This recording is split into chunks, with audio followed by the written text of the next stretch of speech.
Hey everyone, today is my pole day training video here in eastern Kentucky. Today it was really cold outside. I'm not sure, the exact temperature. It wasn't quite as cold as, one of my videos was, but we got some pretty extreme weather coming up.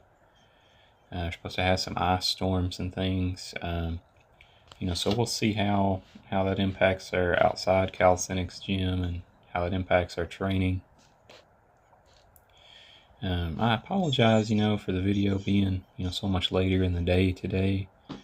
Today was, it was a school day for me. I'm a remote student, but, I was required to be on video call, for a good part of the day. I was able to work out this morning, at the usual time, but I didn't really get to edit these clips and stuff, until later in the day. Didn't get to do the voiceover until much later in the day. Like I was saying, today's pull day, and like I talked about in yesterday's video and in the push day video, I'm going to be really, rethinking my training. I'm going to be, doing things differently than I have been, and, this is something that, you have to be able to recognize sometimes. Because things don't always go the way that you want them to go. I'm sure there's, people out there, where things just go how you want them to do. Your life is perfect. You don't ever have any, any hard times. I'm being silly. Most of us, if not all of us, struggle with things. And, in your training, especially calisthenics training, it's no different. And for myself personally, something I've really struggled with lately, at least the past few months, is one-arm pull-ups, and I think that is directly tied to, I was having some issues with my right shoulder. I'm not sure exactly what caused the issues. It's some sort of inflammation, some sort of irritation. It was definitely exacerbated, or it was definitely, egged on by when I train one-arm pull-ups. I noticed didn't really matter what technique I used, what variation. Just about every time I tried to do some sort of one-arm pull-up, I later experienced pain and inflammation in that right shoulder. And like I said, you got to listen to your body, and if something's not working for you, it doesn't mean that it will never work for you. But it may be a good, red flag or a good sign to you that you have to develop the intuition in your training to be able to recognize and pick up on, these red flags. It's a good sign that you'll probably have to put up, whatever you're wanting to do. You have to put it up on the shelf for a while. You'll have to maybe take some time off from training it and come back at a later time, with a fresh mind, fresh body, fresh mind, possibly months down the road. There's been numerous things over the years that, I've kind of had that experience with. I think my first big thing was muscle ups, like regular bar muscle ups, body weight bar muscle ups. That's the first big skill I wanted to learn in calisthenics, and I think that's most people's first skill they want to learn when they get into calisthenics. It just looks cool, it's very impressive, and it's a good check off on a list of things to be able to say that you can do. But I trained muscle up. I think it was for around 2 years when I first started training. And, I eventually gave up, because I thought, there's just no way I'm going to be able to do a muscle up. I had watched all these different YouTube video tutorials, and I had trained hard. I trained religiously, and, I was not able to hit it. I didn't feel like I was getting anywhere with it. And, after 2 years of training that, I finally decided to give up, and I didn't mess with it for about 2 months.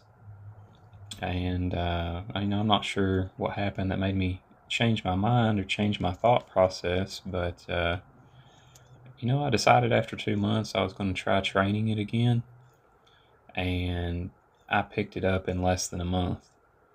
After I came back with a fresh body, fresh mind, and I've been able to do muscle ups ever since, and that's been probably 12, 13 years ago. Speaking of muscle ups, something that I think I'm going to work on in my skill training now, especially now that I'm retiring or temporarily retiring the one arm pull up, it's going to allow me time to focus on other things. So I think I'm going to really focus on slow muscle ups. And primarily, I think I need to start with a slow ring muscle up, because this is definitely something that I could do at one point in time. But I'll talk more about that in a bit. I still am training one arm pull ups, sort of, but not really. And this is the skill practice session now. This is how I'm training one arm pull ups. This is just something, where there's almost no resistance compared to if I was jumping up on the bar and hanging with my full body weight. This is a pretty strong band, but it is nowhere near as much resistance as if I were to hang with full body weight. And I'm really focusing the technique here. I'm really focusing on engaging and disengaging my shoulder, my scapula on the respective side. You don't ever have to 100% stop training something. You can stop 100% training something. I mean, I did stop training muscle ups completely, for those 2 months, but something I feel is more appropriate for myself at the given time is if I just do something that is very, very low resistance, and I just focus on the technique and making sure my body is working, from a physiological standpoint, how it's supposed to work when I do those movements. I sped this clip up. This is it's my second attempt of this. This was a bit longer. I've done a few more reps. I'm not trying to fatigue myself here, like I was saying. This is my skill practice, and I'm just trying to practice the technique of how a one arm pull up should feel.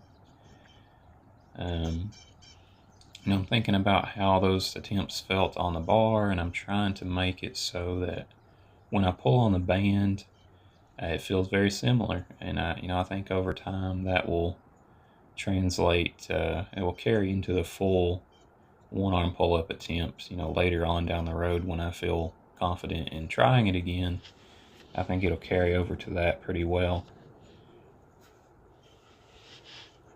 But like I was saying, at one point in time I could do a slow ring muscle up, and I think I really want to re-unlock that again.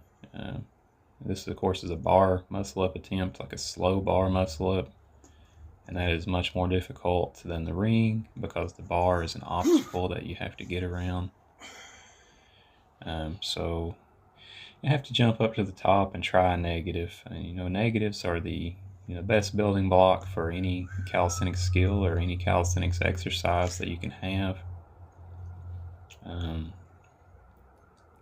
What helped me get the slow ring muscle up back in the day was doing slow negatives. Like try to go down, do the negative portion of the exercise as slow as you possibly can.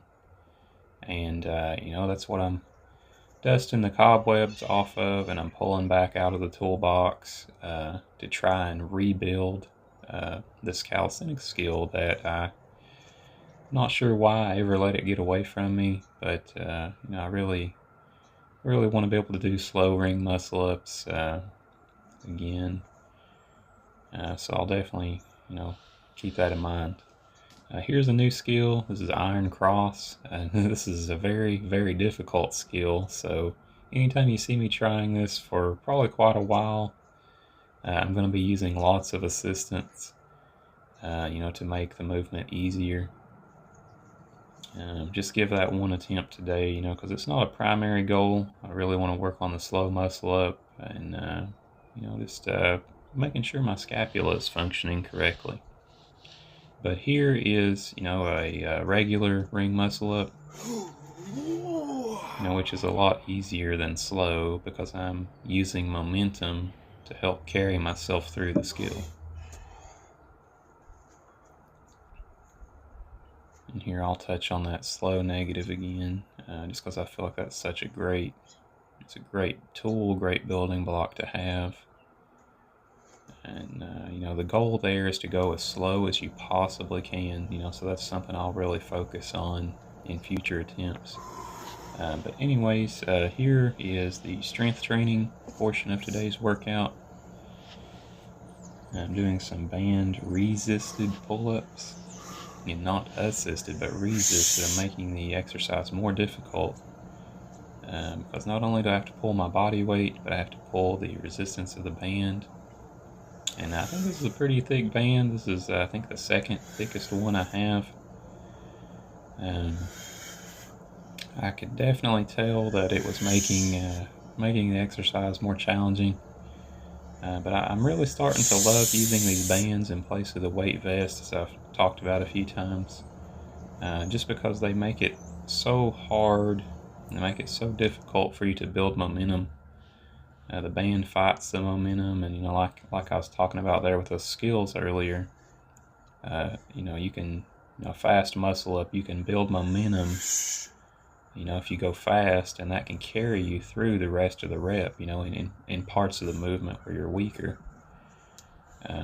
So something like this on a pull-up, I think I'm kind of weak at the top. If I had an area where I would be, weaker than another part, and using the bands instead of the weight vest will really help me target this weakness. Because the band is at full tension when I'm at the top of the movement, and there's no momentum. That's a constant force. It's constantly pulling down on me.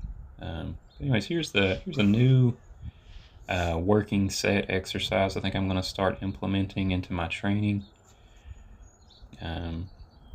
This is something you probably see me do on core day, or see me do similar movements on core day, but the key note to make here is that on pull day, for today, I'm making sure when I do this movement that I feel the fatigue in my lats and my biceps.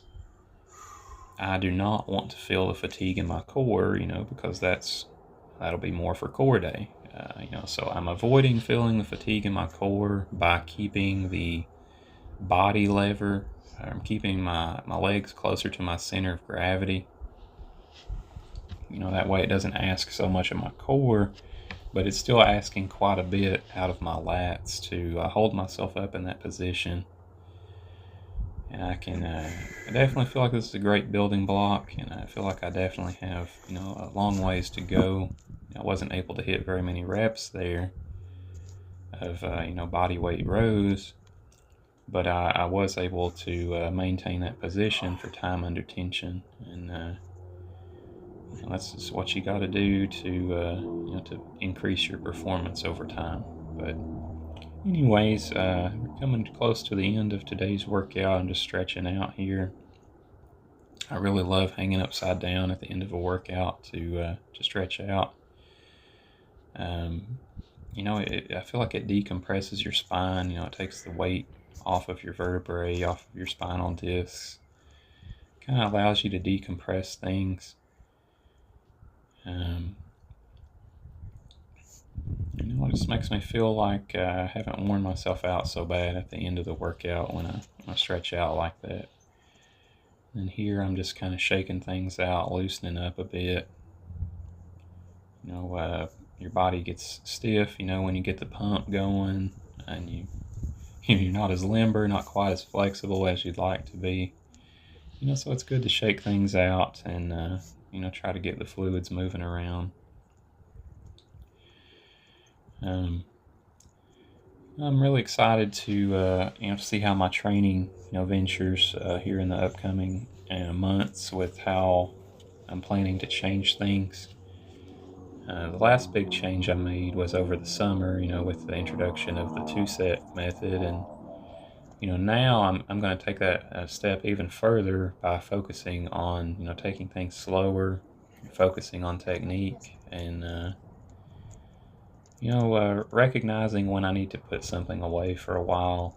And hopefully in the future we can come back to the one-arm pull-up, but we'll see how that goes. Let me know if you have any questions or comments. Thank you guys for watching, and have a nice day. Bye-bye.